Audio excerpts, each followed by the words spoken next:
All right. Well, thank you all for being here. Quorum is present, so I'll call this meeting of Jefferson Transit Authority Board to order at 1:31 on Tuesday, June 17th, 2025. So we'll start with a roll call and start with the people in the room. Do we do just board members or just board members? Heidi Eisenhower. John Nowak present. And then those who are, Greg Brotherton. Ben Thomas. all right. Rick, you're here as well? Rick Burton. Sorry. Great, thanks. Public comment. Does any member of the public wish to give comment? If you're online, raise your hand. If you're on the phone, press *9 to raise your hand and *6 to unmute. No public comment. All right. New agenda items. Does anybody have anything to add to the agenda today other than what's on there? I had another couple hundred pages I wanted everyone to read before we got started. And I almost pushed print and then I like 700 over. It was like, I was considering congratulating you guys on the volume of the packet. I think it's one of the biggest that we've ever had. All right, so with that, we'll proceed to finance reports. Miranda, do you want to? Do you want to do one? Oh, Okay, so you will have probably noticed that there's a little bit of a change in the look of our financial reports this month. The April and May financial reports have been updated to include new graphs and tables. These are designed to present our financial information in a more transparent and accessible format, more digestible. The Finance Committee reviewed it last month and gave some feedback. I appreciate any more feedback. So if the rest of the board has any additional comments about the visual presentation or questions about what's on there, what they may prefer to see presented differently, just reach out to me. I'd be happy to discuss and make some updates. So the new sales tax chart analysis has been added to illustrate month-over-month percentage changes. For example, the April one shows a 3% decrease when comparing February 2024 to February 2025. And the chart also provides a visual comparison of the cumulative sales tax collections between 24 and 25. In addition, we also added a revenue and expense charts. These compare actual months received and spent budgeted figures. This offers a visual snapshot of our performance relative to our projections at this point in the fiscal year. And additionally, we've also updated the financial summary to include a year-to-date change in our cash and cash equivalents. And this reflects the overall change in our net financial position. Continuing into our sales tax revenue updates, February 25 sales tax received was $573,000. Prior to the same year, we had $592,000. So we see it's a 3% decrease. In March of 2025, this is the month earned. We received that in May. We had $740,000. In May of the prior year, we had 700,000. And so that is a 6% increase month to month. And year to date, our accumulated change in sales tax over 2024 is 7%. And this continues to see a positive trend that we've seen in the last quarter. So we're seeing it through the second quarter of the year, and we're just hoping to see that throughout the remaining quarters. Operating revenue, as of January 24, we continue to not collect fares. As we move into the next couple of years, we'll see how that changes with some new services come in. But as of now, we're still not collecting operating revenue. May 2025 operating expenses, we are at 7.8% under budget. Labor came in 5% under budget. Benefits are at 7.4% under budget. Services and user fees are at 20.4% under budget. Materials and supplies consumed are 13.9% under budget. Utilities are 5.7% under budget. Casualty and liability costs are 2.1% under budget. Taxes are 35.1% under budget. Miscellaneous expenses are 20.8% under budget. And leases and rentals are 9.3% under budget. Our capital activity for May included our third maintenance construction bay. It's getting really, really close, and we have an update today on that project. Our 111 facilities building, our charging infrastructure at 63 Four Corners, our Haynes Place Transit Center redesign project, our Gateway Visitor Center project, and our comprehensive operational analysis plan. And that budget tracking figure for May was 41.7%. So as you're going through and reading the financial statements, that is the budget that the figure that we're using to track where we should be at this point in the year. And then just a quick overview of the miscellaneous expenses. Miscellaneous transactions in May were primarily dues and subscriptions for software, travel and lodging, and training expenses. And then to go over the financial summary, you'll see some changes in the cash and cash equivalent figures from April to May. At the main finance committee meeting, Jefferson Transit reviewed and confirmed the annual reserve transfers for fiscal year 2024. The transfers were completed on May 9th, and the following amounts were moved. So we had $3,129 moved into the unemployment reserve.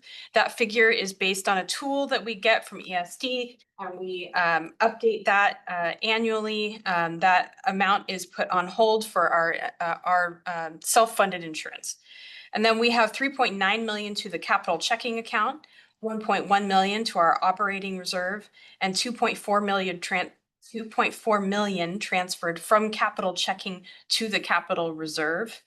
In addition, due to the continued progress on our third maintenance bay and other capital projects, including the delivery of our second electric GILIG, which is very exciting, JTA executed a follow-up transfer on May 27th, 2025. This moved 2 million from the capital reserve back into capital checking, and this was to ensure adequate cash flow for our capital expenditures.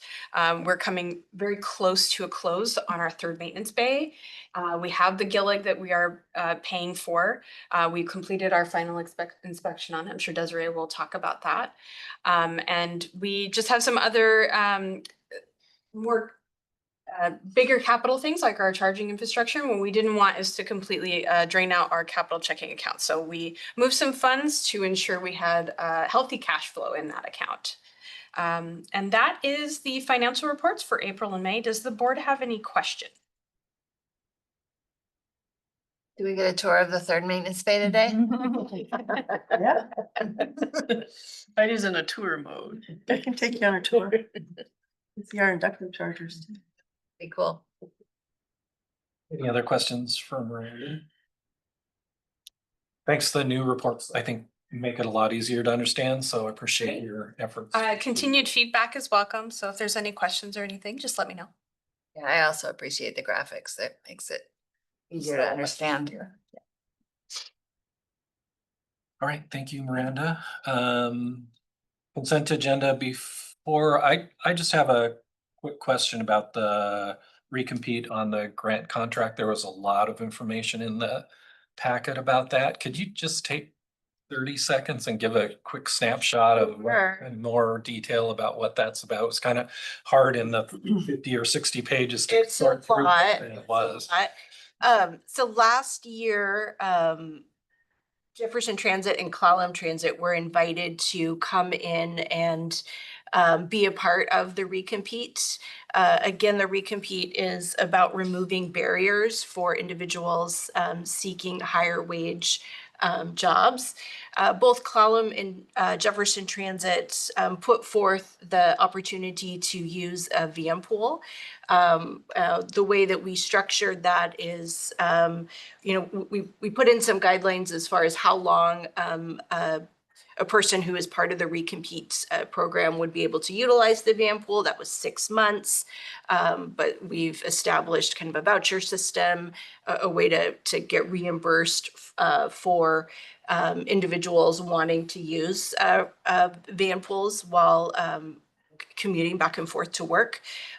So this is the agreement that would allow us to do that. I wanted to make sure that we put in the contract that if for any reason Jefferson Transit decides to end our van pool program, that is fine under recompete. So it is based on Jefferson Transit having that program. But I think, if we're able to help individuals access some of these jobs that are being created, I think all the better. So you're right, it's a pretty standard contract. And what's the relationship? It looks like there's a relationship with the Olympic Community. So there is. They are the group that are overseeing how to remove barriers for individuals seeking these jobs. So that would be who we're directly reporting to Okay. underneath EDA. Any other questions or concerns about consent agenda? I'm happy to move that we approve the consent agenda for June 17th, 2025. Greg has a. Second, but I had one question on that, the great contract with OCH. I haven't known us before as the Jefferson Transit Benefit Area. I guess that's is that our legal name? Yeah, so we are a PTBA, so we're a public transportation benefit area. That's how we're classified. So sometimes you'll see it kind of interchange depending on who's talking to us. Washout sometimes calls us a PTBA, or we also often get confused as Jefferson County Transit as well. So, but technically we are a PTBA. Okay, great. I'm refamiliar with that now. And that's a WashDOT designation, not an EDA. It is how we're formed as a transit agency. It's also how we lobby for sales tax. So it's a state designation, sounds like. Yeah, and it's because we're not a part of a city, and we're not technically. It's kind of like we're our own municipality because we don't really fall under Jefferson County. Like we're not part of their organization. We're not part of the city, so we're our own benefit area. Yeah, and that's your maybe quasi-governmental designation as a benefit area. That's interesting. I'm so glad you brought that up, Greg. And I also did second. Oh, thanks, Greg. So it's been moved and seconded to approve the consent agenda. All those in favor, please raise your hand and say aye. Aye. Aye. Opposed?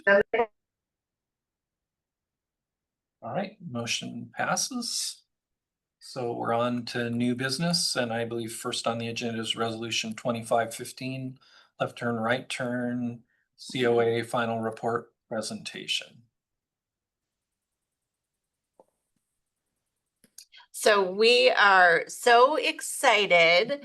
We have been working with Left Turn, Right Turn for a year now, developing our comprehensive operational analysis.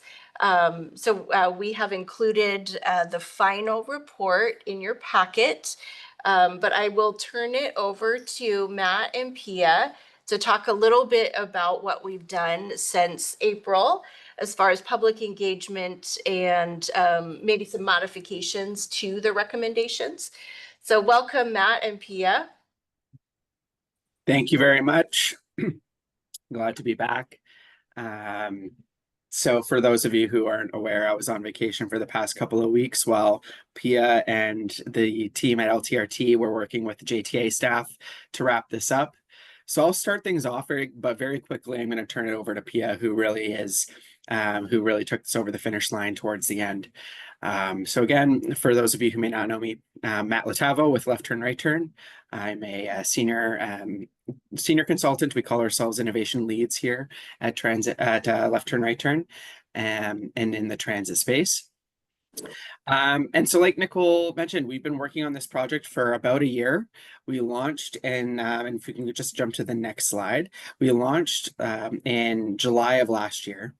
And we're here to you almost a year, just shy of a year later, with the final report and final presentation.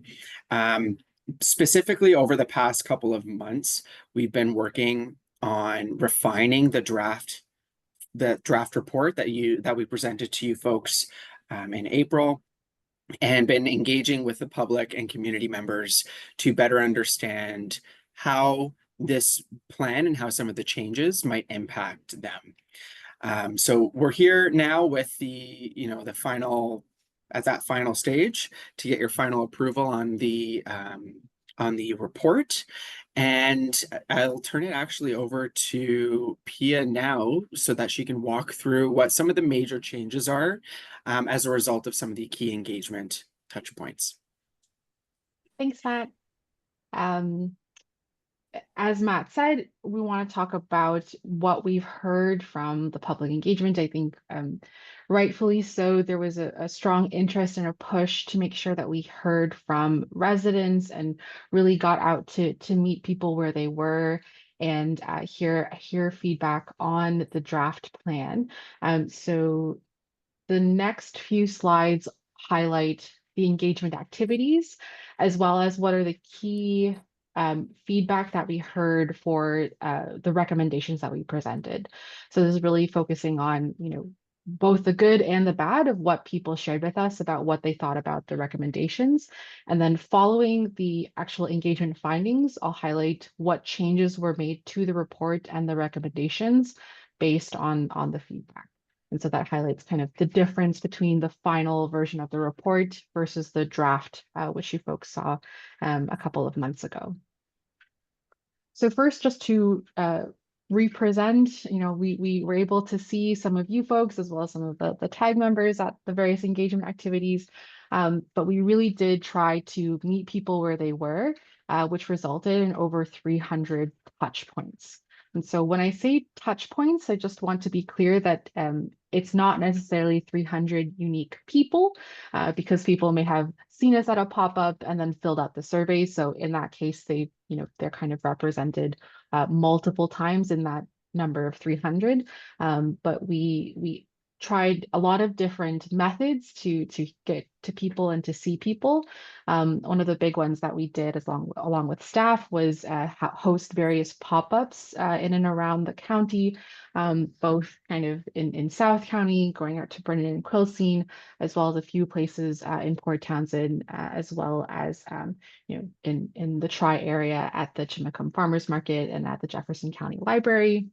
We also did ride-alongs while we were in the area, getting on board buses, talking to the other riders about the work that we're doing, about some of the proposed changes and recommendations, as well as kind of hearing from drivers about what they thought. We had some targeted stakeholder meetings, both with the TAG and with some various advisory groups that represent a couple of different stakeholders in the county. And then we also had an online and paper copy of the surveys, which only received 69 responses, which is maybe not as much as we were hoping for, but I think balancing that with all of the feedback and all of the ways we were able to engage, overall, we're quite satisfied with the level of engagement. This slide here summarizes the overall sentiment. I think a big thing that we heard from the community is that they appreciate JTA, period. They're very proud to have the service in the community. They really appreciate that the service is zero fare. And, both riders and non-riders were really excited just to have the service. And so in that case, not everyone wanted to engage deeply on the specifics of the recommendations, especially if they were non-users. But overall, everyone was very excited about the service. For the people that did engage on the specifics of the recommendations, most people liked them. And when you look at the survey respondents, 77% of respondents said that they would use transit more as a result of the implementation of the recommendations. So that tells us that by implementing the recommendations, it will encourage people to use transit more. And then the pie graph on the right is just looking at people's overall feelings and impressions of the recommendations. When you combine people who feel very good or somewhat good, that's 90% of the survey respondents feeling very positive about the recommendations overall. I'll now kind of go recommendation by recommendation and highlight some of the key feedback that was heard. I'll also offer kind of our response to some of that feedback and highlight kind of at the end where actual changes were made to the report and to the recommendations as a result of the feedback. So one of the big changes that we proposed was merging routes 2 and 3 into this new route 23. Overall, people really liked the recommendation, and I think especially appreciated the increase in frequency. So going from both of these routes operating every hour to operating every 30 minutes was seen to be very useful for people that are using the service regularly. On some of the ride-alongs, and hearing kind of where people are currently using those routes, most people felt that the changes were not impacting how they currently use the service, and they would still be able to access the places they typically are using these routes to go to. Some of the concerns that were raised, first, the loss of service for residents that are living on Hastings Avenue and Cook Avenue. I think some people had a concern about that. And so the microtransit pilot that is being proposed as well is being proposed specifically in that area to address that kind of loss of service. And so the idea is that that would address people who are worried about having that loss of service. The other point that some people raised, they were concerned about that reduced access to Fort Worden, and instead of going directly into the fort, stopping just outside. And so there is a potential to add a stop at the southern gate. So trying to get people as close as possible to the fort without necessarily adding a lot of deviation or a lot of time to the route that would then make it more challenging to meet that every 30-minute frequency. And so that kind of trade-off of not going directly into the fort, but still getting people as close as possible to it. The next recommendation is on extending route number 4. Overall, people liked the recommendation. Someone raised a concern about crossing Simsway to get to QFC. So in order to address that, we think it's worth exploring a potential stop at 7th and Sheridan.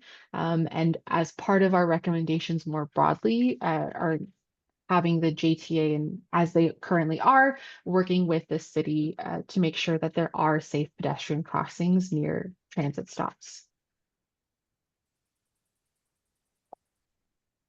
The next recommendation, oh yeah, Greg, please. Yeah, sorry, if you can go back to number 4, I had one question that maybe I haven't addressed before, and this is maybe a question for staff for future, but I'm just wondering, I like the kind of the rerouting and everything, but when the roundabout gets installed at Mill Road, which might be 5 years from now, could this route go all the way down to Mill Road without adding too much time, as we'll have a new congregate shelter there, so we'll have, probably 100 people living at that kind of corner down just past the left border of your map? I think that's an interesting possibility. I would also say, though, that our out-of-town routes we currently have a stop close to that location. So I think, the 1, the 7, the 8, the 6A, the 6B would be able to service that.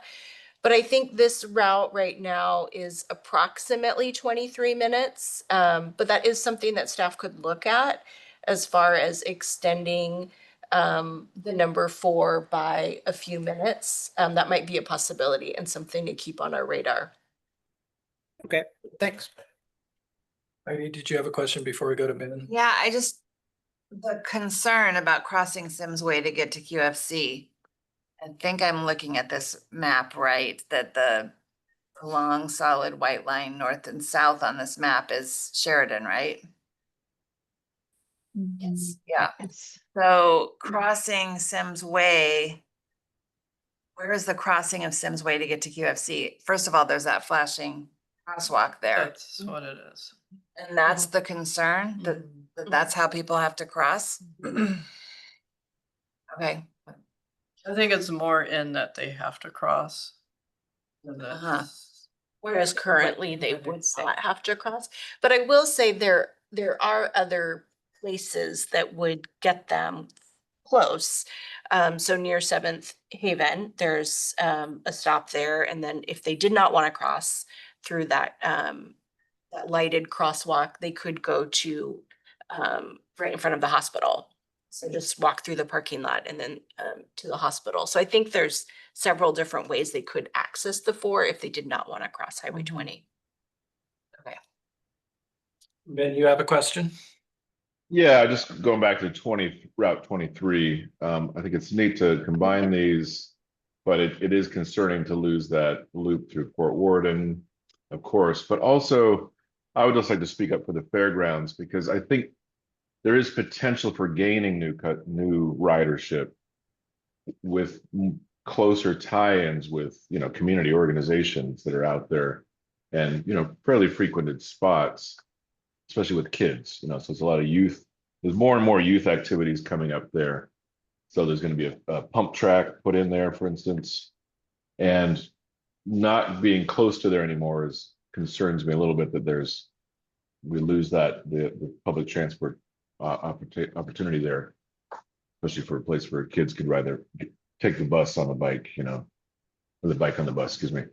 But I don't have a good solution for it. I just want to raise the flag that, there's potential growth there if we were to use that properly. We have currently the way to get there the most efficiently is the Route 3, and that it's kind of a long route that people don't tend to consider as a direct route there. Using this route, people can get there, but it's a few blocks to walk. And that stop, I don't know what street, the cross street it's on San Juan there, but there's a stop that's a couple blocks south of where it would be ideal for access to the fairgrounds. So I'm wondering if this is the route we end up with, is it possible to look at moving the stop closer to the corner of Admiralty and San Juan? And that would be not just 2 blocks then to the fairgrounds from there. Isn't that where it is? Well, it's like a block.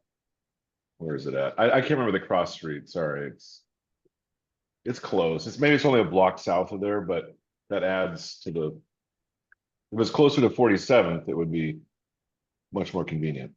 But there's that fairground access that goes off of that road right there. That's just usually how I go in there anyway. Bus stop is at Haynes Street, which is maybe even 2 blocks south of what Ben's talking about, though.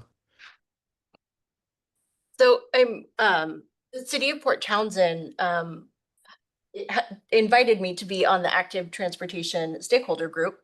And we've spent a bit of time talking about this when we're talking about connected routes and how we can connect trails and roads. And this is something that I've brought up to that group is a potential that we would go with this type of route and looking at potential on how we could maybe add a stop or re-look at our stops along San Juan to better accommodate the fairgrounds.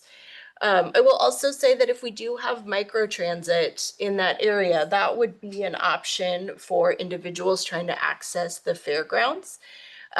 One opportunity that we have with the fairgrounds is that there's no place for us to turn around. It's very lengthy to turn the bus around near the fairgrounds. Without having a good place for us to move into that area and then safely out of that area, it's a little tricky. But Councilman Thomas, we have been talking about how do we get more people to the fairgrounds utilizing transit, especially in some of those areas where a shoulder might not be an option. So it is on our radar. It's something that we're talking about at our bi-monthly meetings. David, you have a question? Yeah, it was on route number 4, so the next slide. So crossing over, just on the question about crossing over Sheridan, it does not look like the bus goes that near the crosswalk that passes from QFC over Sims Way. It looks like the bus turns north on Hancock Street. I mean, I'm trying to read that little map. Um, is that correct?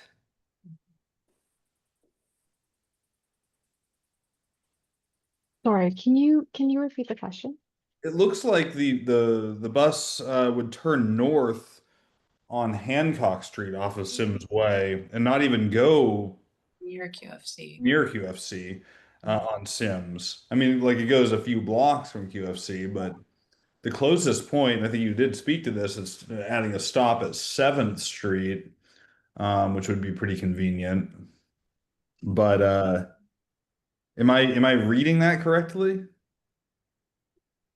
That I think you are indeed reading Yeah, correctly. It does turn up north along Hancock, and I believe there was that was intentional in order to serve the Puget Sound Apartments, I believe, and sort of get a little closer into the retirement center just north of 9th Street.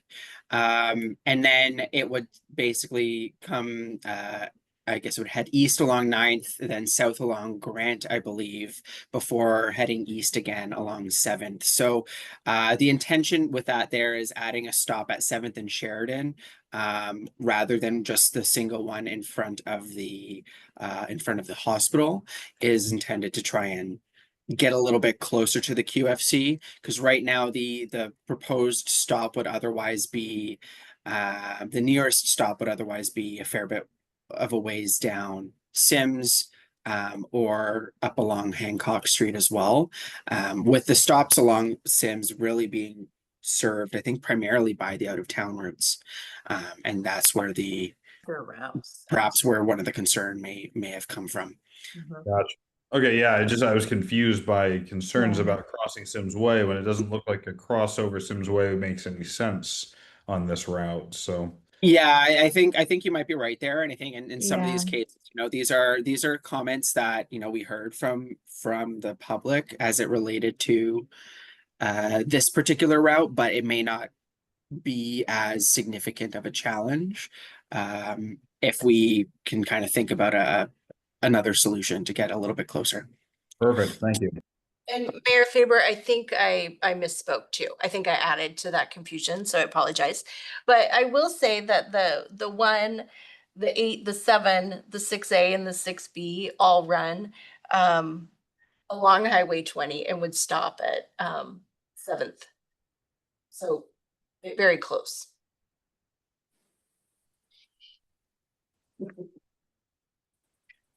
Any other questions so far? Apologies for, that confusion there. Pia, just so I understand this Mhm. fully, I think what are you saying that you're effectively proposing this potential stop at 7th and Sheridan, not to solve a problem that was brought up about Route 4, but problems that were brought up about other routes? Yes, I am now wondering if this concern maybe wasn't explicitly about Route 4, but kind of routings more generally, and therefore the solution is maybe not, maybe I attributed incorrectly to Route 4 specifically. I see. Okay. One of the things to keep in mind as well is, as part of the final report and also with the draft report, there were some design guidelines around stop locations. And so any potential stop, even if this potential stop at 7th and Sheridan is to be considered, would still go through that internal process with the JTA staff in order to figure out whether or not that stop is appropriate. So it's just really like, you could consider this stop at 7th and Sheridan as a way to possibly address some of these concerns, but it may, even after you go through that analysis, it may not come through as a high need. Right.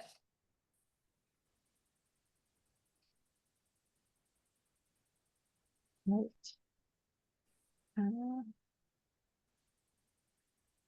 Seeing no other questions on those two in particular, we'll kind of move on. The next recommendation is around increasing the frequency of Route 11 by removing the 11B and just sticking with the 11A. People were very supportive of the recommendation, and like very excited to have that increased frequency. Some of the concerns that were raised, one was around similar as we just spoke about, but some safety concerns of having to cross the street more if there's only a one-way loop instead of a two-way loop. So I think just as a response to that, similar as the previous issue that was raised, that JTA is continuing to work with the city on those safe pedestrian crossings near transit stops, but also to emphasize that the 11A was selected kind of over the 11B because of its direct downtown connection and some of the improvements to stop and shelter infrastructure on that route in particular. I'm recognizing that, yeah, by increasing that frequency, whether 11A or 11B were selected, you would end up having to cross the street a little bit more. Another ask from the public was to consider extending Route 11 to Walker and San Juan for its access to the golf course, which was deemed to be too much of a deviation to the route and wouldn't enable that increase of frequency that people also really appreciated. Ben, you have a question?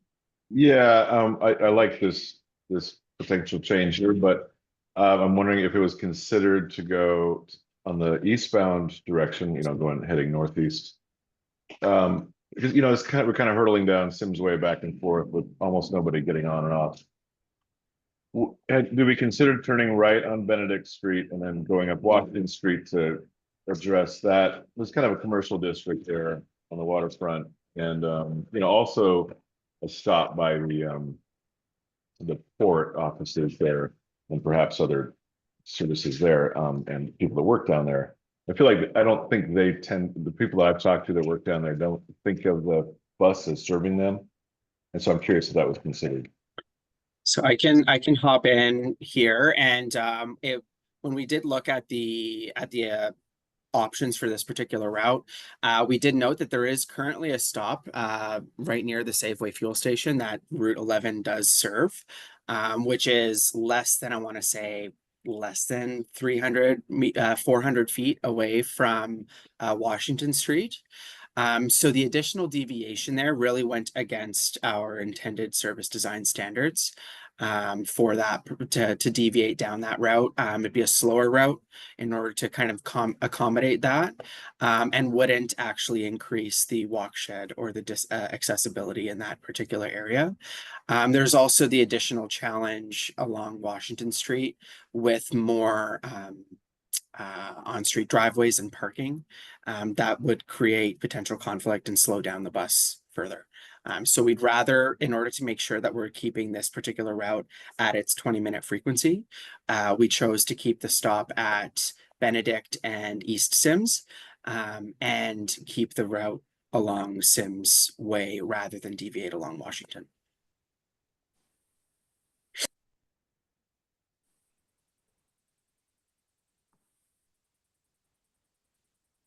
Any other questions on this Hopefully one? that helped.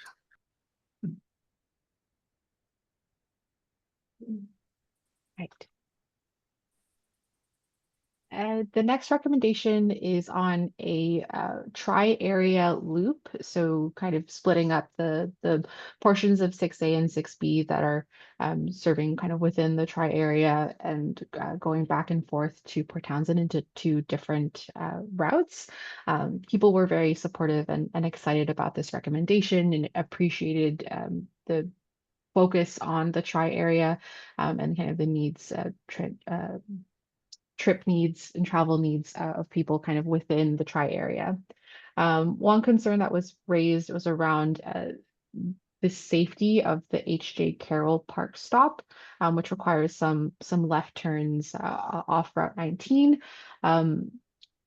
Just to highlight that it is currently a stop that is used by the existing 6A and 6B and a current routing that is used. So it's not necessarily something new that's being introduced. But just to highlight that as JTA is doing, outlining safe routing and safe operations as part of implementing this new tri-area loop.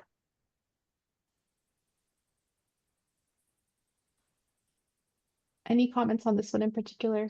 So it would, I mean, we all like to get our fingers in the cake batter, right?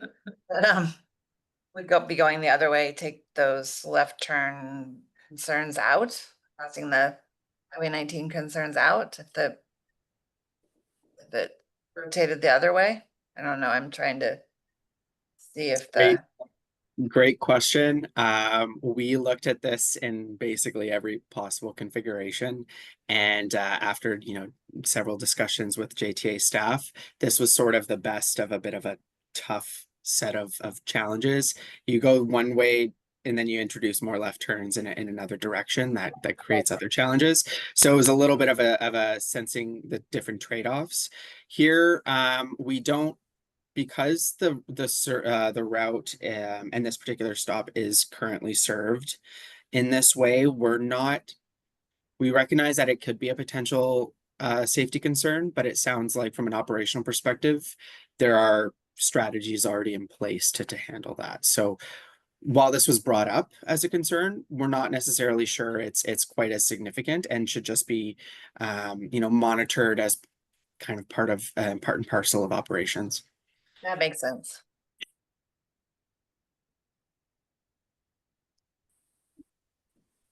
The next recommendation is kind of the other side of the tri-area loop, which is a more direct connection between tri-area and Port Townsend, what we're calling the tri-area to Port Townsend Express. People were very supportive of this recommendation as well. And the main piece of feedback was actually people asking if it could be implemented sooner compared to the implementation timelines that we had proposed. While we really appreciate that sentiment, I think it was sprouted from a bit of misunderstanding of how some of the recommendations work together. So as part of the recommendation of the Tri-Area Transit Hub, there would be some rerouting of existing regional routes to basically serve a very direct connection between Port Townsend and the Tri-Area, almost exactly aligned with what this new Route 6 routing would be.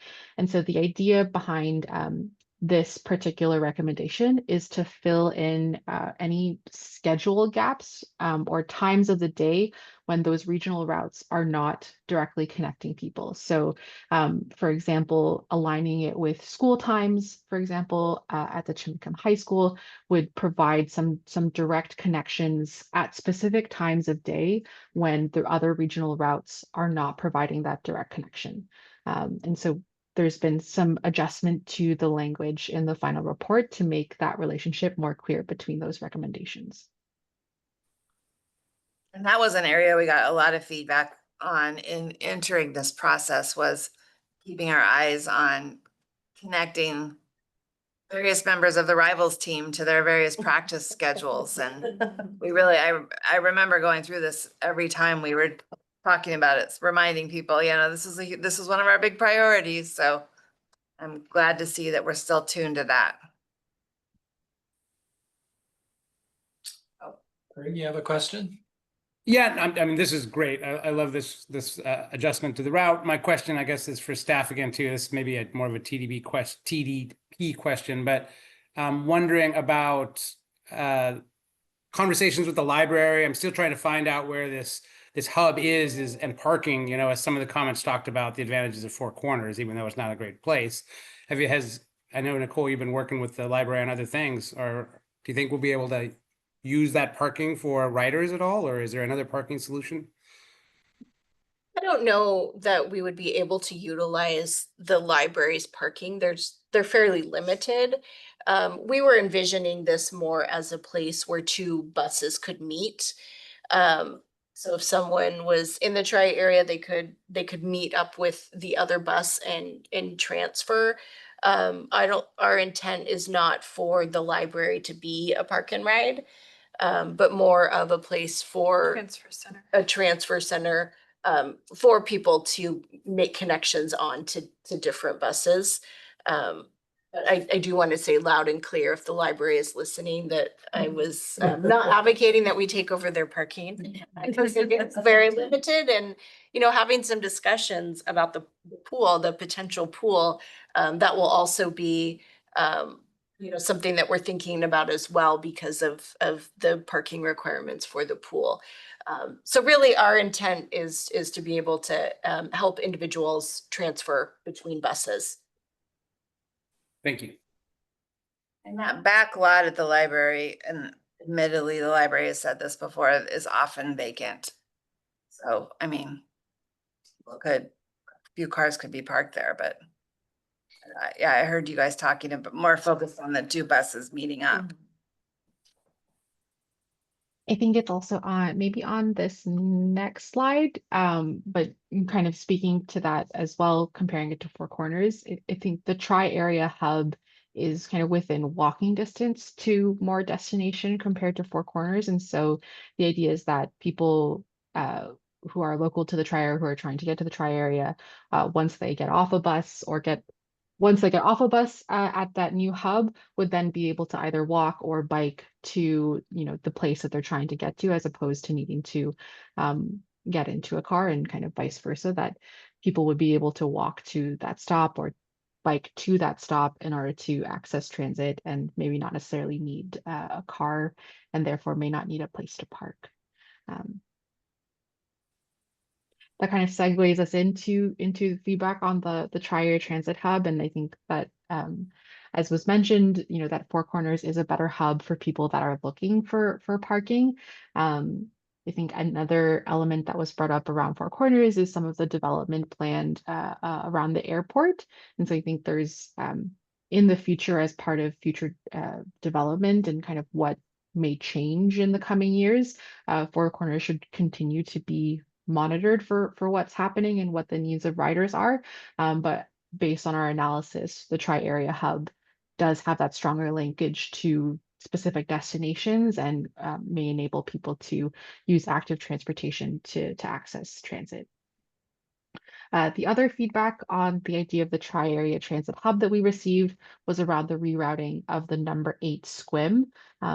People finding that detour was maybe not ideal for them if they're not someone who needs to kind of go through the tri-area on their way to SQUIM. Our response to that is that it does add about 8 minutes to the overall trip time, which is a bit inconvenient, but is still within the acceptable guidelines that we've developed around route directness. So how long it takes you to get from one point to another on transit compared to on a vehicle. And the other argument is that the benefit for tri-area residents to get direct access to the number 8 SQUIM instead of having to transfer at Haynes Place is anticipated to be significant.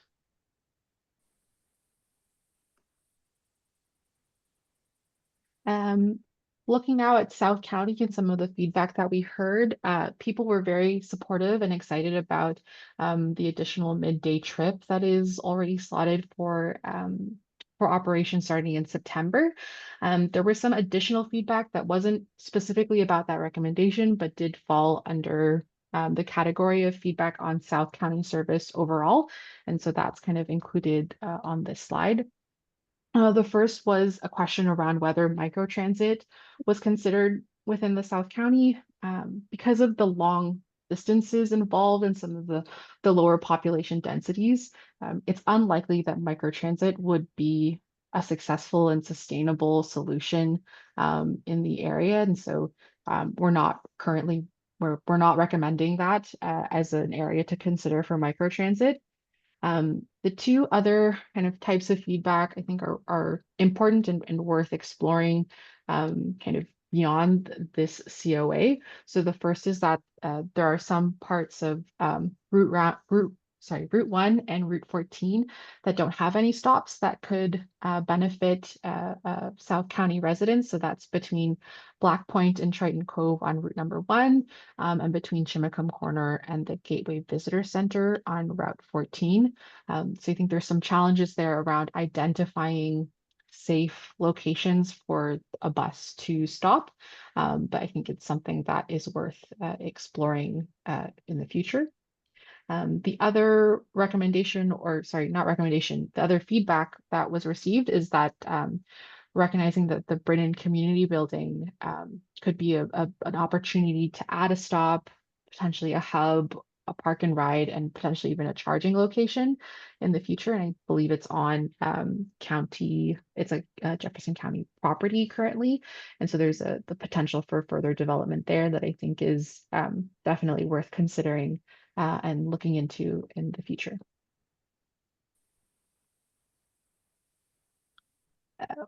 One of the recommendations that we had the most amount of mixed feedback and maybe the most negative feedback was around the regional transit hub at the Olympic Peninsula Gateway Visitor Center.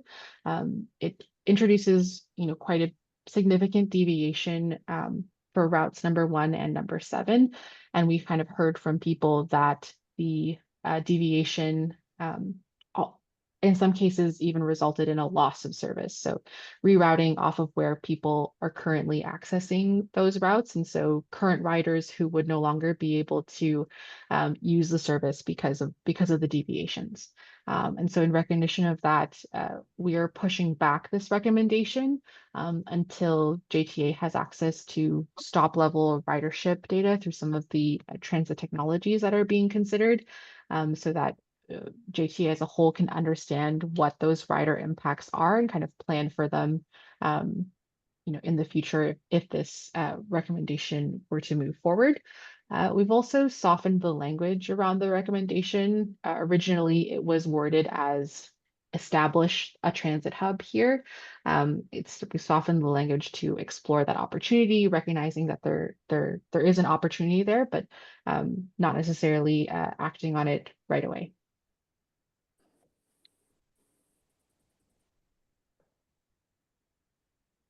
We also had some feedback on the microtransit pilot.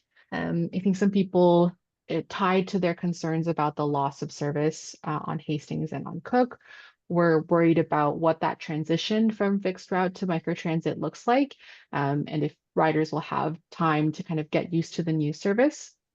Our implementation timelines always considered some overlap between those two services. And so, there is going to be an overlap of service, and the specific transition from one service to the other will kind of be planned as part of the pilot.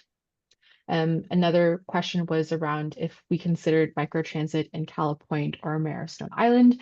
Marrowstone Island was listed as part of the places considered for future recommendations. We have also since added Calipointe as a place to consider microtransit in the future, but they're not recommended for the pilot. I think just linked to that, again, that loss of service for Cook Avenue and Hastings Avenue residents, and wanting to make sure that there is a clear service continuity for those residents. Just a process check. We're a little bit over time already on this topic, so we should probably be considering wrapping up. Okay, will do. We've got a few slides left. There were some additional feedback themes that didn't necessarily have to do with our recommendations, so I'll maybe just pass over those and acknowledge that they're important things that should be considered in the future. And then I think one more slide here on just what has actually changed in the report. I've kind of highlighted them as I've presented. Some minor changes around clarifying how the new Route 6 aligns with other recommendations, referencing some of the planned development around Four Corners, and then some major changes as pushing back the rerouting of the number 1 and number 7, and softening that language around the Gateway Visitors Transit Hub. And I think that's it.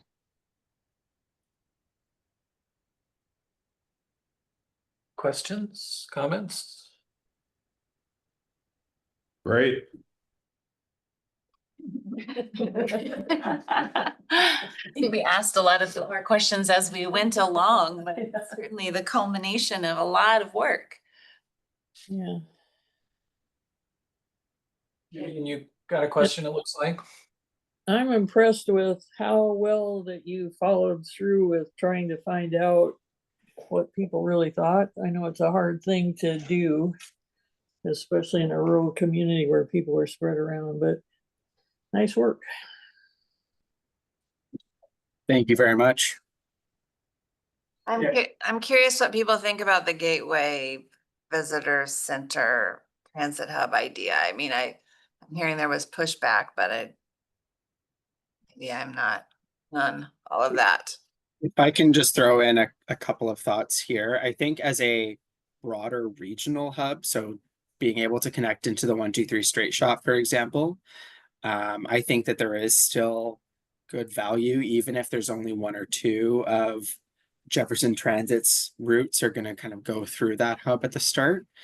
But you know, like it's you know, the longer term, you know, how that particular hub develops as people start to use it and as kind of demand starts to materialize, you know, that's going to be a, you know, a much longer term thing to monitor. But that's my quick 2 cents on that. But you know, we'll leave that to JTA staff and to you folks as the board to kind of make some longer term decisions on that piece. Just speak to that really briefly. I think that there's always going to be hesitation when it adds minutes onto a journey. But once this whole thing gets kind of fully realized, so you can get from Brennan to the SeaTac airport, you know, via public transportation, I think it's going to unlock a lot of potential that will offset that 8 minutes or whatever it is of loss to the public. And I do see that it's further along on our agenda today, so. I mean, it feels like a pretty amazing opportunity that we shouldn't close that avenue, keep it open so that we can exploit that later on if we have an opportunity. I'll just say that I was stuck in the airport on Sunday for 7 hours and I met a family of 4 who was traveling from Texas to Brennan. So they could have used a nice good route all the way to save themselves a little time. It was a long day. Wow. Well, I think we all want to thank you for the hard work, and I think this is really transformational for our agency. So really appreciate everything you've done and looking forward to implementing those changes. We do have a resolution to formally adopt our comprehensive operational analysis. I'll move that we approve resolution 2515 as presented today to formally adopt this analysis. I'll second. And great thanks to Left Turn, Right Turn for all the good work. Thank you very much. So moved by Greg, seconded by Heidi to approve resolution 2515. Any more discussion before we vote? Okay, all those in favor say aye and raise your hand. Aye. Aye. Opposed? All right, carries unanimously. Thanks again. Thank you Left very much. And Thanks, all the everyone. best. Take care. We'll miss you guys. I'll be Don't miss us back. for too long. Is this goodbye? No. Not quite. Take care, everybody. Have a good afternoon. Bye-bye. Bye all. Getting used to them. So are you gonna post this analysis on the website? Yeah, Yeah. available to the public. That's great. Okay, next on our agenda is resolution 2516, the architects, the Haynes Place redesign. So excited because Barker Creek is here with us. And as you remember from the April meeting, Barker Creek are our owner's rep. So feel free to jump in. We have several, our next 3 items that include construction projects. I will say that Barker Creek has been just invaluable to us, especially with the 3rd maintenance bay. We're nearing completion, but you don't know what you don't know until someone points out that there may be a problem, where this is how we solve said problem. So really, they've been just kind of walking side by side with us through this project, and I think they know our contract better than we do. And Sydney is on top of it and keeping us all moving forward. So they will most likely pop in with some additional comments. But Resolution 2516 is we are asking for authority for me to sign a contract with Bassetti Architects. We, along with Barker Creek, put out an RFP. I always get those confused. We put out an RFP for assistance with redesigning Haynes Place Transit Center. We used Barker Creek to help us construct that and then to evaluate the respondents. And we have chosen Bassetti Architects. That name should sound familiar. We are using Bassetti with help on the facilities maintenance building. But their proposal was a little bit unique. They offered some good insight. We liked their plan and how they will go about looking at our project and thinking about our project. So we were very excited to select them. So we are I'm asking for authority to sign a contract with Bassetti Architects so that we can formally restart this project. I'm happy to make a motion. Happy to move that we approve resolution 25-16, Bassetti Architects, Haynes Place Tourism Transit Center redesign. Second, I'll second it. more discussion? Nicole, when does that kind of translate into seeing a design plan? We are taking a phased approach. It will involve some public engagement and some stakeholder engagement. And I think that's something that the board, we will want input on as we move through the process. I don't have the formal timeline in front of me, but we're excited to just get started, have them come out and look at the transit center. We did have a plan or an idea of what we wanted to do at the conclusion of the project that we halted last time. But we're also excited to look at it with a fresh set of eyes. Because that was one rendering of a possibility. But we've really been excited about what Bassetti has come up with as far as our facilities project. So excited to see, what they can come up with for this. But we will have a timeline forthcoming about when the board can be involved and when we'll be reporting out to the board. There's a series of stops that we have programmed for you as we move through the process. The first process is to get their head around it and really come up with some presentations, just like we did for the maintenance facility. And Nicole said their proposal was kind of unique. It was the only architect-led proposal that we got. Everything else was civil-led with architects in tow. We thought that was an interesting approach. We liked what they did with the maintenance facility and how quickly they were able to move through. And we finished that first phase under budget because of it. And so because of that, we're looking at their schedule. We're taking a different approach. Instead of a fee-based percentage, we are doing a price not to exceed, and we're managing their time. And so time is money, and making decisions timely and turning it around saves us money. So that's the approach that we have with them. We will post a schedule fairly quickly. The things that we're looking at is backing into a grant schedule also. So we have a component in their contract that allows us to do, once we decide what it's going to look like or how it's going to feel, to do some renderings that can be utilized to get funding and to communicate to the public and all those types of things. So all of that is built in. There is a piece that we are not going to award. We're going to hold until we need it, because we're not sure if we need it. So we decided not to award it, but we'll bring it to you if we need it to bring some additional services. So. And this not to exceed amount includes what you're holding, or no, you would just bring that later? So what are you talking about, the amount that we saved from the phase one?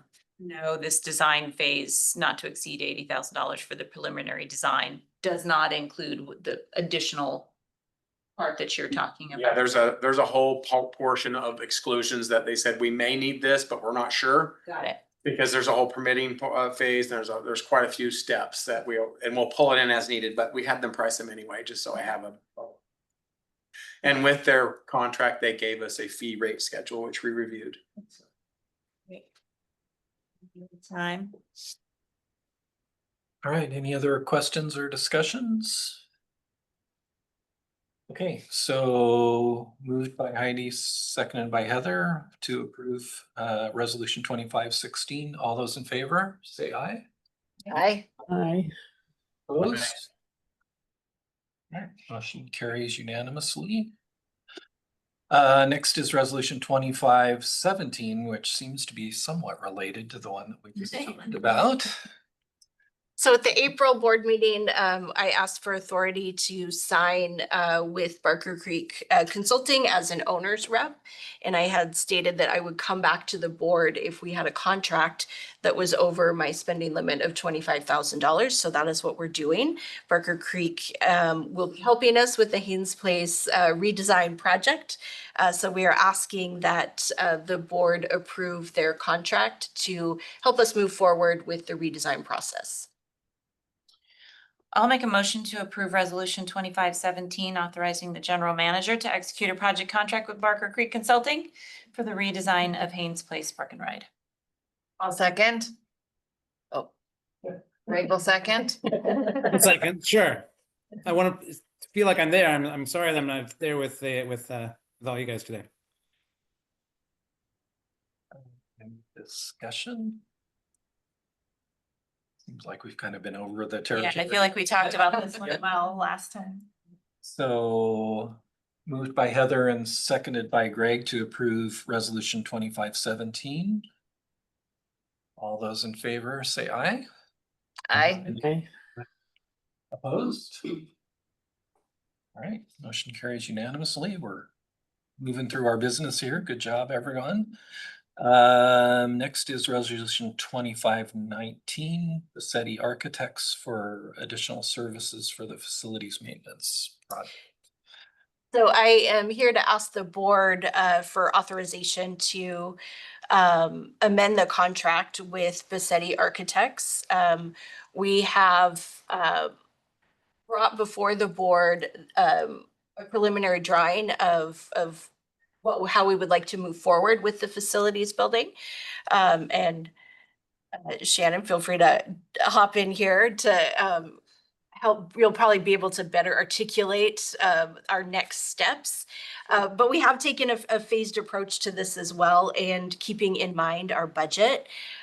So this is us moving along that process and getting closer to being able to apply for some grant funding. So what we've done is we've taken what we heard from you guys, and we came up with a plan which was presented, and you all accepted that plan as, yes, that looks great. We've wanted to take a little different approach, which is what we like Bassetti for, is we took your facility as a whole, make sure that we were planning for today for the maintenance facility, but also planning for your future, that we weren't hindering what you wanted to do here in the future.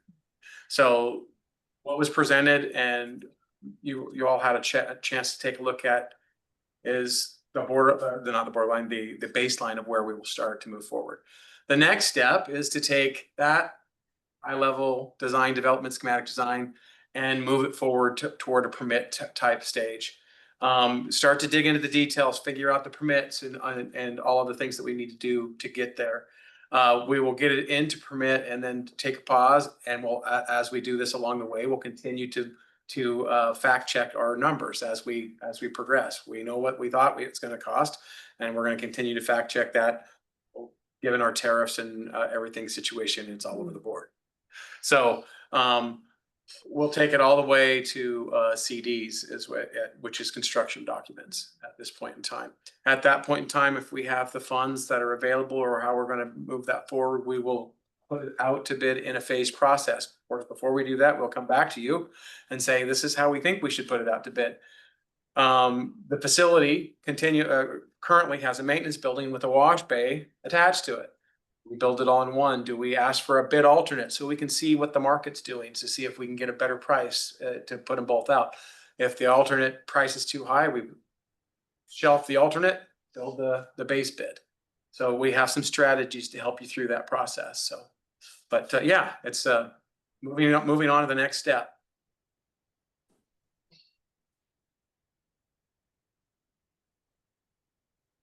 Questions or comments?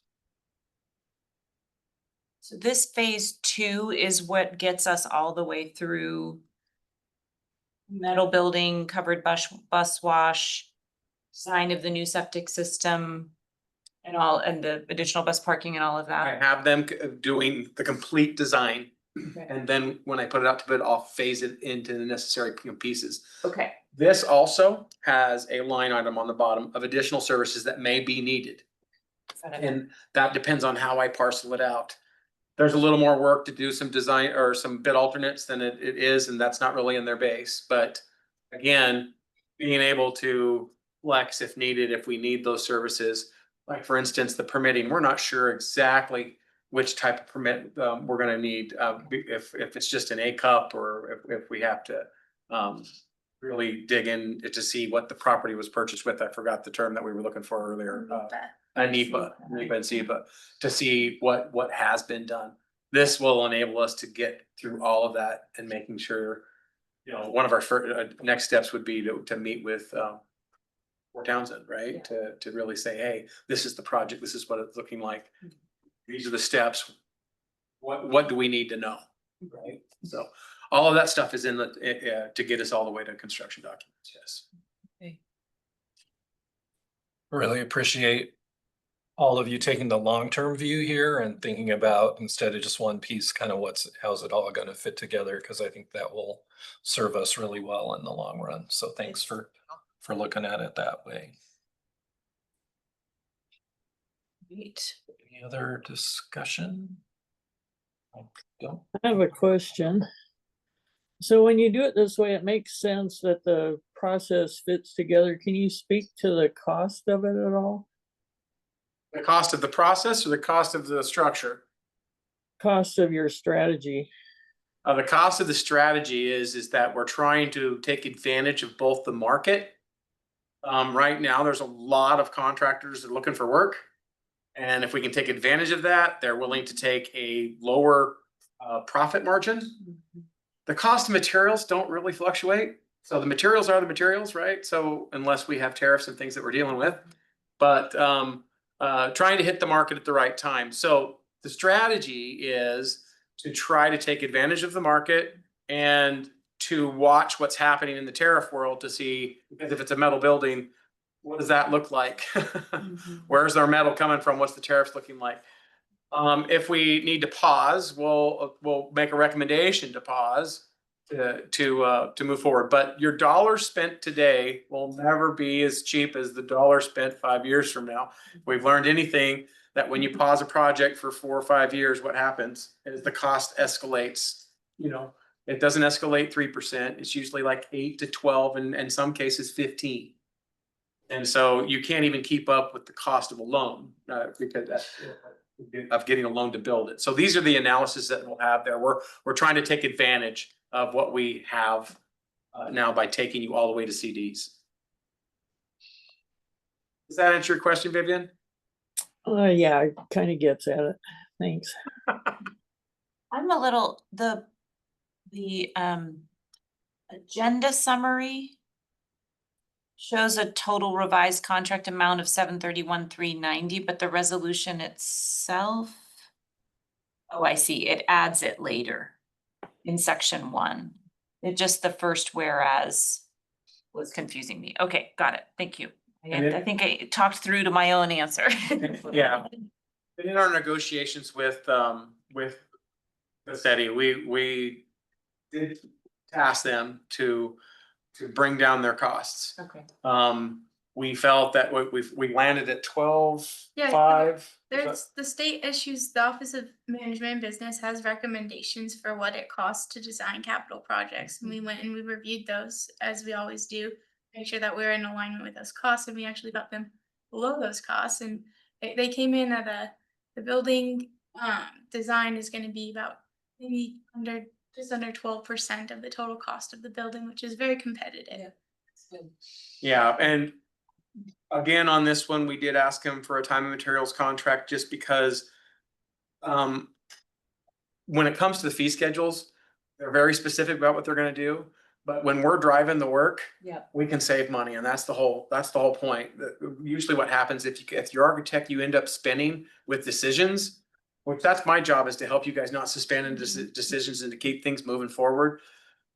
On this particular project, did we save 40 grand? $44,000 was pulled forward from the schematic design and reduced the cost of this next phase by that.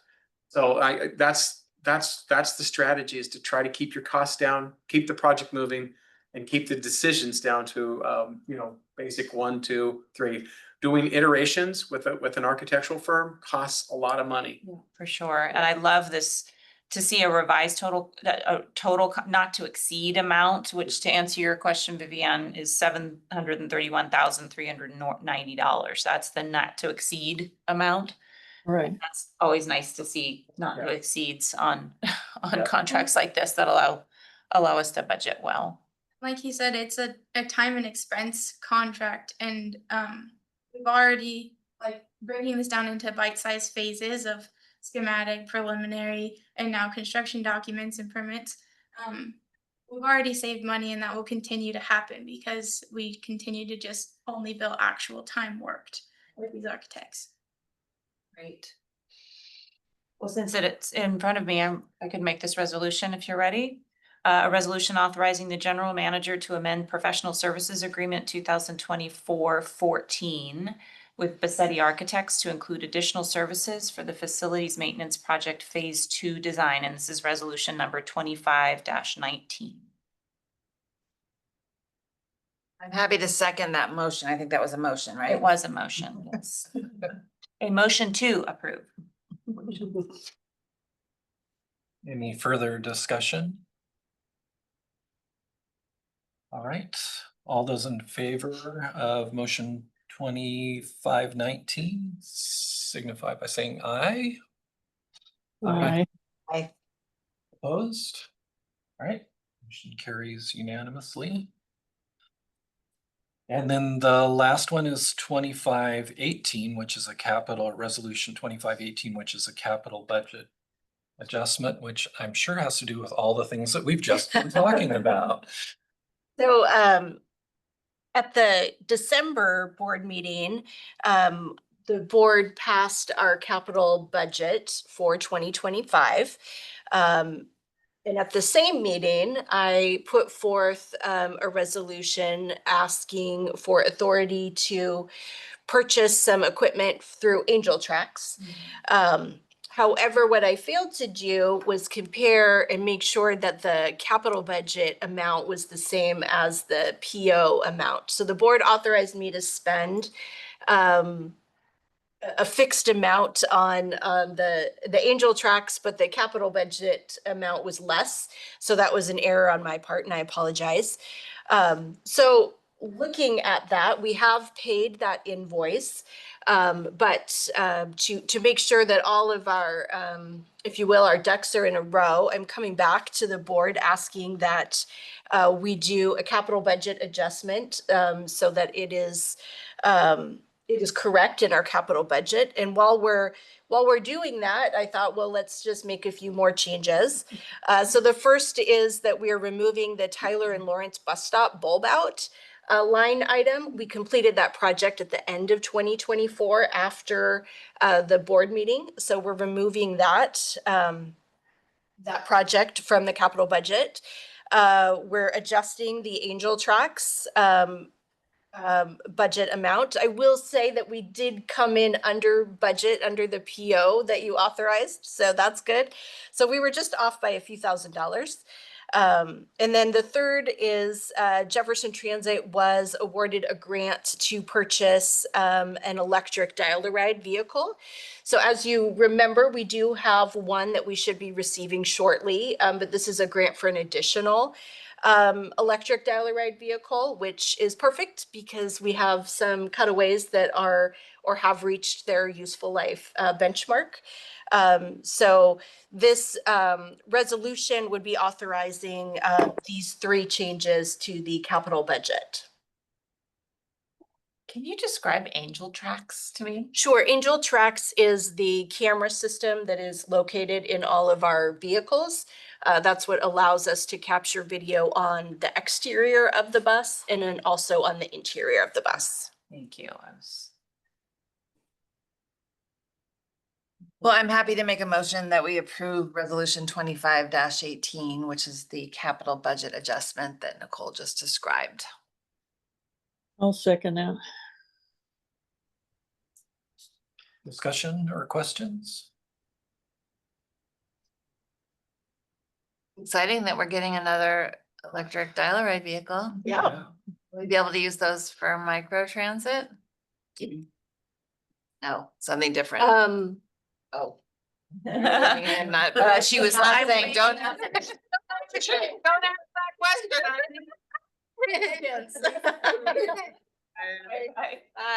Typically, when you are purchasing a vehicle, especially if it's a replacement vehicle for dial-a-ride, you need to use that vehicle. I see, just for that, okay. Okay, Otherwise, the state might come back and say, you're not using it for what you said you were using it for, so we want it back. okay. You're being too innovative and creative to solve problems locally. I'm sorry, that back. So moved in by Heidi and seconded by Vivian to approve resolution 25-18. All those in favor, aye. Hi. Opposed? Motion carries unanimously. And I think next on the agenda is the transit development plan. The funnest document of the year. And once again, Kelly has designed our document. She's polished us up. So kudos to her. So I guess I can kick us off, but this isn't just a Nicole document. It's really Jamie and Miranda and Kelly as well. But we are excited to present the 2025 to 2030 transit development plan. As the board probably remembers from last year, or maybe not, but we did talk about it. From my binder, which is Very good. very grateful. So we present a rough draft at the June board meeting. We hold a public hearing in July, requesting public feedback based on what we have presented. And then the goal is to approve the TDP in August and allowing us to submit to WashDOT by September 1st. The TDP, really, if it's not in the TDP, then you can't ask for grant funding. So it's this document is really critical for transit agencies to make sure that we are thinking ahead about what our projects are, what we're, we take a look back. What did we accomplish in 2024? What do we want to accomplish in 2025 and into the future? And are we accounting for vehicle purchases? Are we accounting for large projects? Do we have the money to do what we want to do? So lots of good information in the transit development plan. This is just a first read, and I know it's probably what contributed to the length of the board packet. But I would say that for context of this, the TDP, it is a WashDOT directed document. So while you're reading it, that it's set up in a way where we're saying, hey, these are the requirements for TDP. We've clearly indicated what sections are required. That helps for readability when we're submitting it to WashDOT for the things that they require us to do. It kind of falls into this, like, we have to have it in our TDP, and then when we write things for grants, we can reference back to this document. Helps when we're doing things for the STIP and the TIP and that whole progress of getting our consolidated grant and any other grant approved every biennium. And Jamie does a lot of hard work on this. But the other part of this is as you're reading it in the context of we are not yet in 25. We've just completed 24, so we're talking about it, and then we're going to talk about what we're doing in 25. We may have completed something in this document in 25 already, but the way it needs to be presented and read is that we are not yet in 25. We are finishing 24, and we're talking about what we're going to do. So sometimes when you're reading, you're like, they've already done that. We know.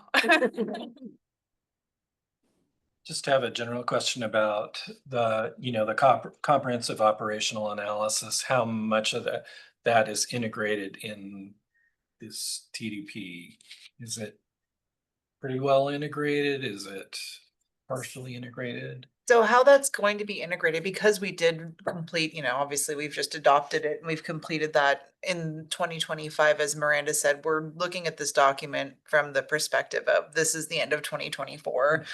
And so we did talk about the continued work on the COA and, looking to the future, how we will adopt those recommendations. So right now it's in the future portion of it, like Okay. what we're going to be doing moving forward.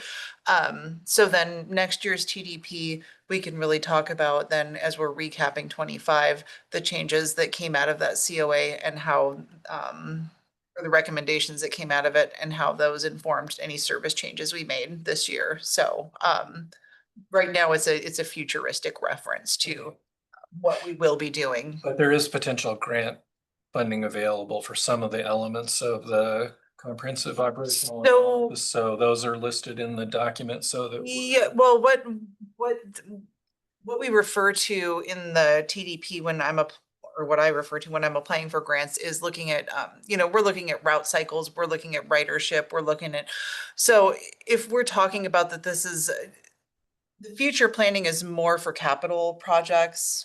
So listing when we're expecting to make bus purchases or if we're going to be doing development on facilities, whatnot. I think it does help with what are the the inventory needs in order to support the changes that we're talking about making. So it does help guide our inventory for buses and our, what capital infrastructure we need to achieve that. Exactly. For operational, when we apply for our consolidated grant, there's a scope in mind. So the things that are covered under that scope are typically existing services. So when we introduced the Kingston Express, that was a self-funded service. It was not part of our consolidated grant. We developed a whole new department where we controlled all of our accounting expenses towards that, and we subtracted that out because it wasn't an approved part of our consolidated grant. So as it really does mean if we're in between bienniums, what types of things we're self-funding versus what's covered under our grant. There is always a grant amendment where we can go and change a scope if we are in discussions with WashDOT. Say we've got some money left on because we're not really hitting all of our projected match where we're saying, hey, this is what we expected our funds to be, and this is how much we expect to draw down our grant every quarter. If we're not hitting that limit, sometimes when we come near the end, they might say, hey, we noticed you guys have some money left on. You had this service that you've been funding for almost the last 2 years. Do you want to see if you can get some of it in on the rest of your grant? And so WashDOT's fairly flexible when they're trying to help agencies spend down their grant portions. So they're very helpful sometimes. But it does mean that when you're considering what is grant funded versus what is not grant funded, you do have to plan that out for your operating grant. And we are just about to head into our next biennium. So our 25-27 years starts July 1st, and we're excited to close out this biennium and next month. Commissioner Brotherton might have a question. I do, just kind of a general one, jumping on Heidi's comment about the electric dial-a-ride vehicle, which I assume is a cutaway or something about the cutaway size. And I'm just wondering, connecting to the COA that we just approved, which if I read it right, had the maximum 95th percentile occupancy of any of our bus routes at 17. whether we, as part of our TDP or just looking, should consider smaller buses. I know I kind of talked about this in the guise of micro transit before, but I won't use that term because I'm not talking about a different operational, I'm talking about fixed route, tiny buses, short buses, and wondering, is that something that we should consider as we're trying to expand our routes? And is that something that should be manifested in the TDP if it's reasonable? So we would love to purchase some smaller vehicles. Right now, we are really, there's Gillig and there's BYD who are making electric buses, and the Gillig does not make a 30-foot electric bus. BYD does. There are issues with both, I would say, both Gillig and BYD. But we are constantly on the lookout for smaller vehicles that would meet the Buy America criteria that we could look at implementing. Because to what you said, yes, would it be more effective to be running some smaller buses?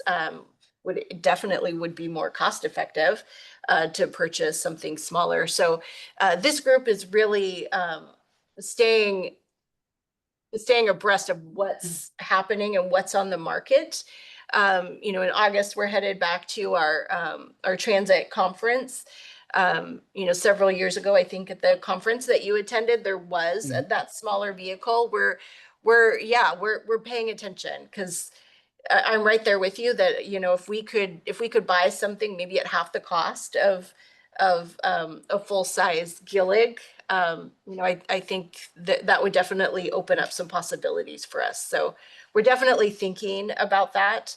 But right now we're not able, with grant funding, to be able to purchase anything smaller. Well, the other issue, Sorry, just a question, then I'll pass it over to Jamie. But so the Buy American is a condition of the grants, and BYD, I assume, doesn't meet that at all. I mean, you can't even buy the cars. So they actually do. They are on the state DES contract. So somehow they're managing to meet that requirement. I was going to address the other issue with the TDP is the TDP really informs what we can ask for grant funding for. Now, if we're looking at implementing microtransit, WashDOT's not going to fund. That would be an expansion service. That would be an additional service. So they fund for capital purchases, replacements. We are also running out of buses, large coaches at their ULB.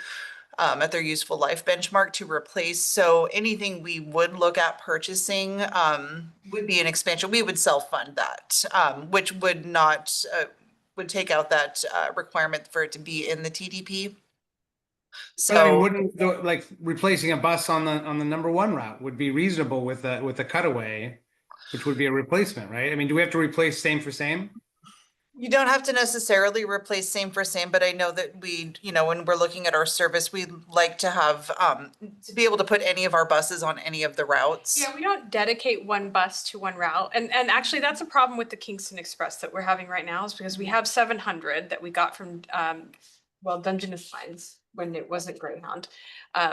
They sold us that vehicle, and it does have some significant mechanical problems. So but it's kind of an interesting vehicle that can't be used on other routes because of the way the lift works, and how long it takes for it to raise back up. It makes it not feasible on some of our other routes. So maybe, it might work on a 7, but it definitely won't work in our in-town routes. And the way we inline our work is that we're not dedicating one bus to one route. So a driver may do a 2, a 3, a Brennan run, and then come back and do a Squim, and then do shuttles the afternoon.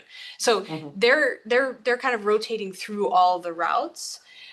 So we would have to fundamentally change how our work is put together and assigned if we were to go a bus to route system.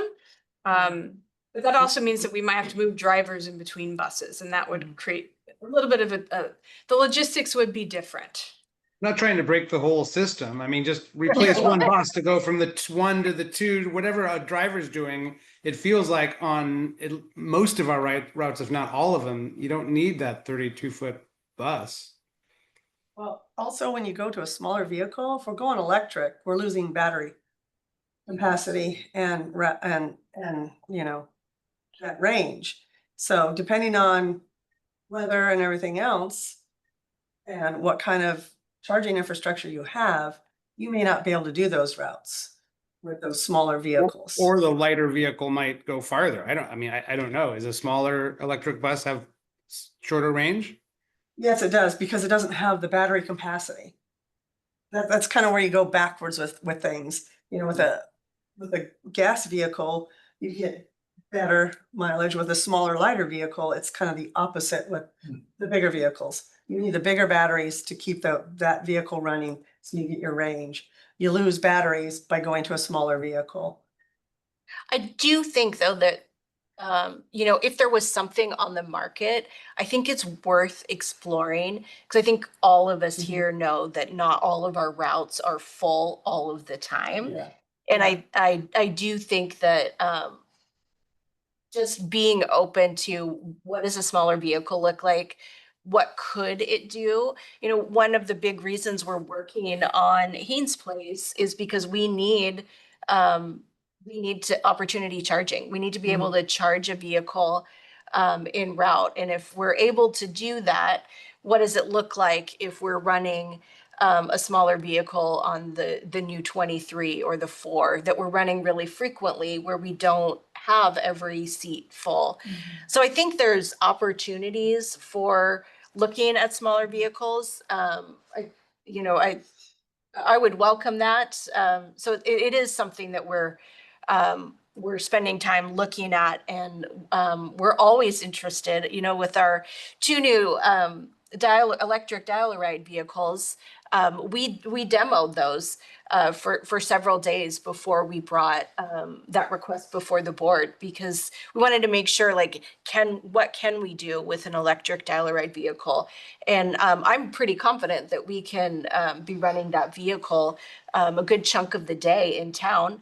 It's a little dicey if we're heading out to Brennan, but I think that there's ways around that, you know, with some careful scheduling.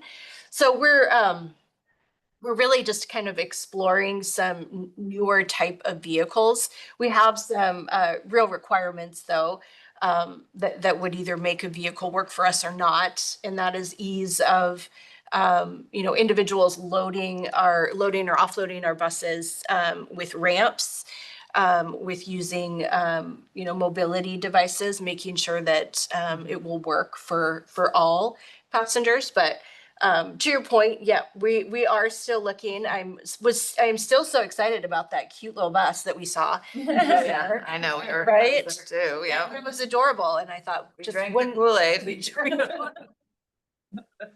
So I'm wondering if it's worth it to maybe to address that potential as more things become available on the market is maybe changing the wording of how we categorize our large transit electric coaches in our CIP projections. And maybe do something like small to large transit electric coaches, or just even just removing the size altogether and just say transit electric coaches. There you go. Coach can be Yes. something, and while we can use the higher end figure for that expansion or replacement schedule is like what a full size Gillig EV may cost.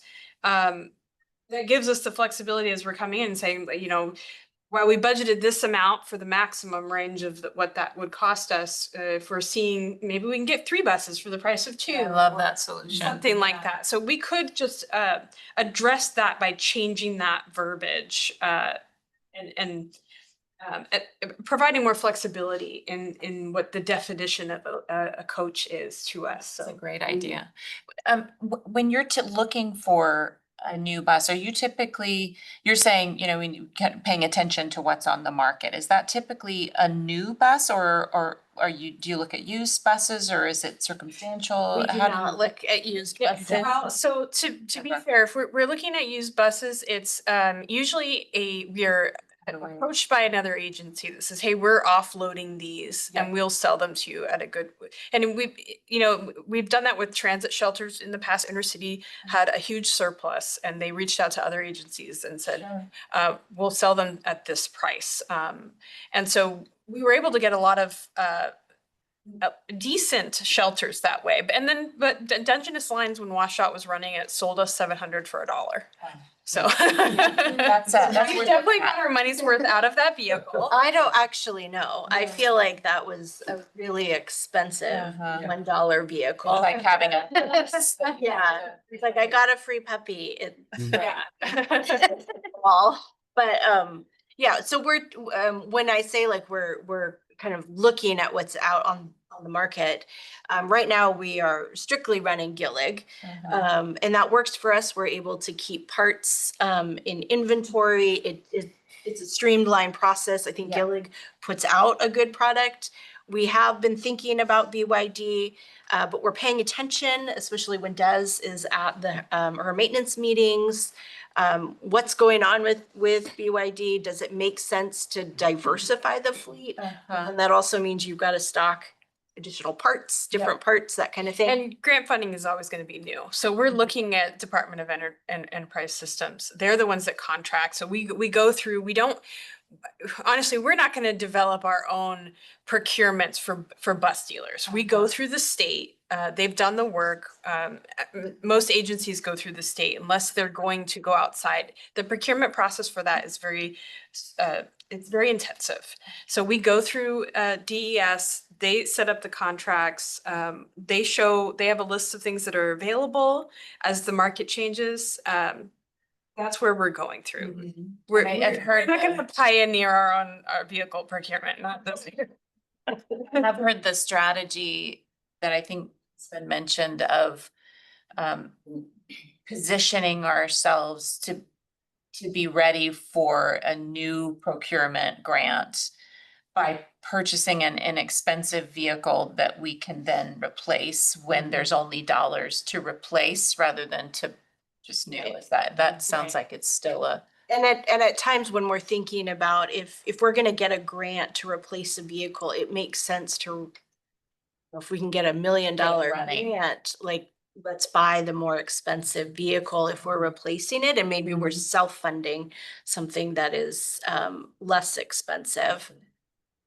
Good strategy.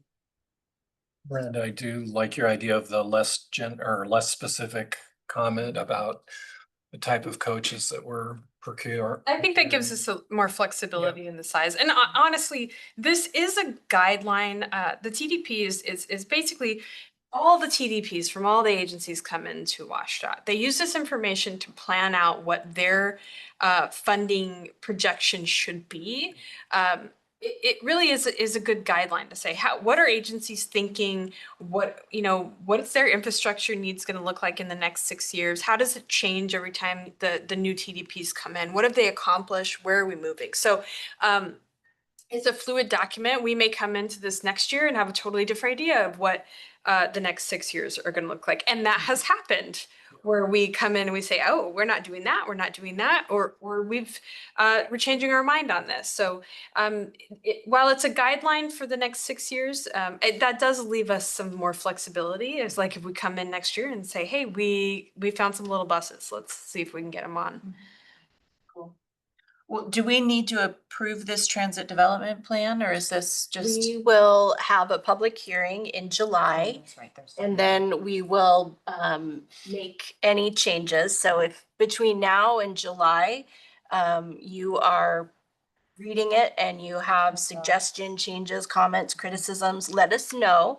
And we're happy to incorporate those changes into a draft that we'll present in August. I was impressed with myself that I already have that public hearing on my calendar. It's already held. Actually, I should be impressed with you. You probably sent it to me when you were in that former position.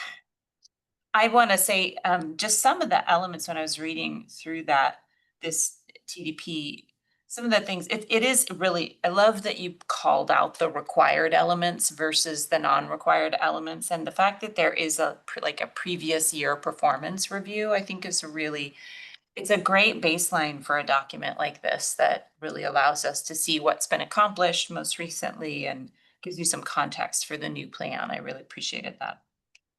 And Kelly, I appreciate that. It looks beautiful. Sounds like Sometimes our construction feedback should not be on the look. Only context. We want Kelly to come back and do this again next year, so. All right, let's. Here, I have a question that's peripheral and it's a curiosity kind of thing. So don't wear yourself out trying to answer it, but in this new world of electric vehicles, as in any new world, there's modifications and there's things. How do we account for adaptability, or, it's kind of like buying a souped up car. Is there anything like that that's happening in the bus world? I mean, I would say there's lots of things happening in the bus world. One electric bus company is no longer in existence. So all agencies that have that type of vehicle, their vehicles are no longer being supported. I think the nice thing about purchasing vehicles with Gillig is that it's a trusted brand. And they're really committed to electric. They've actually moved out of the hydrogen market, and so they're really just focusing on their clean burning diesel and electric. I think we're really paying attention, and we're learning from a lot of the other transit agencies about what kind of maybe issues they're having, lessons learned, so on and so forth. So we've got some big fancy buses, and we're working hard to keep up and to learn all we can and to help educate staff about all there is to know about how do you work on an electric bus versus how are you working on a diesel bus. Does that answer your question? Yeah. Okay.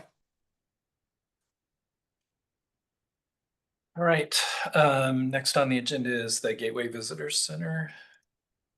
Nicole, I think that's probably you, right? Yes, that is me. I'm really excited that I'm really proud of Jefferson Transit, Clallam Transit, and Jefferson County. We had a FAST project, and I think we all kind of came together and really utilized our grant funding to put together a site plan for the Gateway Visitor Center. And I included that plan and all of the documentation from SCJ Alliance in the packet. The final design, again, you can read all of the documents, but I did appreciate at the end they came up with an estimate of what they felt like it would cost to construct. And I think right now we're looking at approximately 1.5 million to turn that site plan into a reality. So I think we accomplished what we set out to do, was putting together a plan for what could the Gateway Visitor Center look like if we created a place where buses could make connections and maybe elevate that area and create a safe place for not only buses but passenger vehicles as well. Any questions on the site plan? Just looking at your report that has next steps. So next steps, Commissioner Brotherton and I spoke a little bit about what does it look like, either if we're working with the county on developing this site plan, or what would it look like if Jefferson Transit moved forward with exploring the possibility of purchasing this property from the county. So I have my next step. I will be sending a letter to the Board of County Commissioners, most likely in July, asking that we start have just some discussions about what that would look like. So look forward to that. I gave myself till July, because June is a very busy month. So just gonna try to get through June, and after the holiday, look for that letter. And then Jefferson Transit will be approaching the Board of County Commissioners with the proposal of, you know, starting some conversations, right? Greg? Yeah, just to add one thing, it's great to look through. I'll dig into those more as well. But really excited that everything came together. And I just want to also put a pin in the electric vehicle charging stations that the county has a grant right now that we're going through that process. And I appreciated Nicole raised the concern that maybe there wasn't a power there that was going to cost, you know, over, you know, 6 figures just to get the appropriate transformers there for enough power capacity to do the charging. And I've pushed that question on to our central services director, but I think that the path forward is, you know, that kind of is pretty clear. And I think that we just want to make sure that those EV chargers get in before, you know, phase 2 of this project really begins in earnest. That's all I wanted to say. Thanks. All right, I think we all look forward to hearing more about this. I think it's a really exciting opportunity. Yeah. Reports. So we're a little past time, so we'll just kind of hit those as you guys. So I will start. I think that my report pretty much says what I've been up to, what the group has been up to. But again, I know we passed the COA plan today, and just a very big thank you to the board for allowing us to spend some of our resources on that plan and for working with us throughout the year. It's a pretty big deal. I'm excited that we did it, and I'm excited that we finished it so that we can move on to some of our other projects. But yeah, I will pass my time along to whomever is next, whom I don't know. Maybe I can go next. Staffing update. Like, we were so close. Looking for one other operator in August, but we have one that passed her CDL, which is a big deal, and she's hoping we can release her from training a week from now. Sarah, Amy, Kelly, we all did COA reach. Chimicum Farmers Market, cool scene, Brennan. So that was great to get out there and talk to the public. I attended the Labor Relations Institute conference, which is hosted by the Association of Washington Cities. So it wasn't just transit, it was cities and counties, which is really interesting. First time there. I was really impressed and learned a lot. We participated in the Rotary Parade.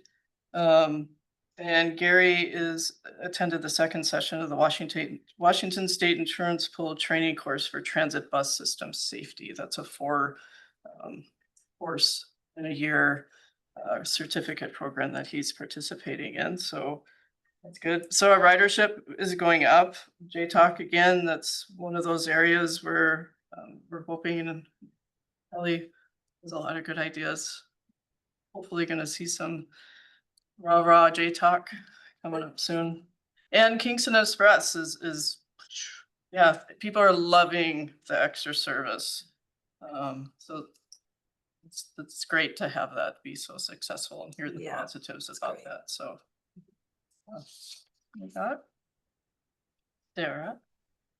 Okay, for mobility, the project I've moved on to now from the COA is the transit technology updates. And we're going to be working with left turn, right turn again, which I'm so excited about. So we did start our discussion. We're going to begin with the paratransit software, really because it's outdated and it's not meeting our operational needs right now. So we're starting that, and I'll just keep everybody updated as the progress goes. For outreach, we did the operational analysis outreach. I won't get into that too much. And then for the boards and committees, I went to the 2025 summit, which is hosted by Community Transportation Association of the Northwest. It's CTANW, and it's my favorite conference I go to. It's really mobility management focused. A lot of information on travel training, on paratransit, just a great way to network with other local transit agencies and some a little bit further, you know, on the other side of the state. We also had the dispatch forum this year, and that's every 2 years. So dispatcher Alana Olson, she represented JTA for that. And within that, they talked about, you know, safety, de-escalation strategies, and some peer-led roundtable discussions. Dial-A-Ride continues to increase. It increased 15% from March to April, or April to May. It did drop slightly in March to April by 2%, but overall it's just been going up and up. And that's about it for this side. What do you attribute that increase in Dial-A-Ride to? There are a few different factors for that. I think as word kind of gets out with it, it's been, you know, we have the CARES from the fire department. They've been going around and meeting a lot of people in the community, and I know that they've been helping assist with that. We have our health navigators who also, we are in constant contact with them as well. There's just an increased need, it seems, and also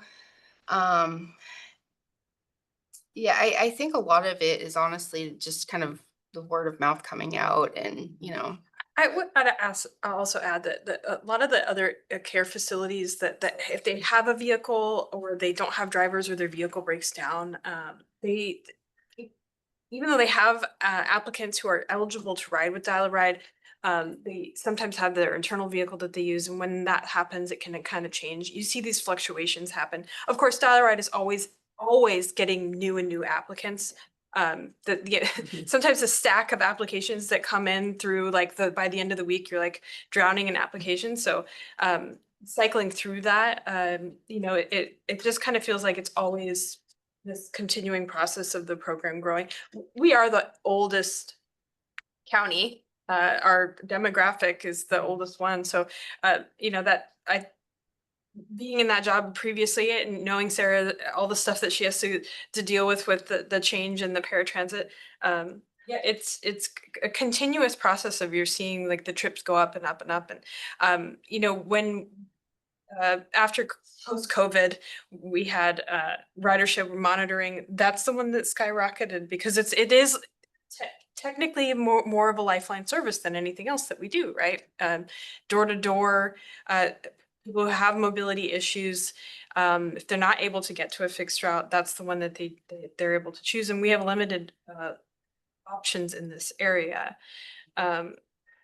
You know, we would probably like to see just from a financial perspective, we would like to see paratransit ridership kind of curb a little bit. We want that mass transit to be the option. We're moving more people, that our productivity levels on paratransit come up because it means our costs per ride go down.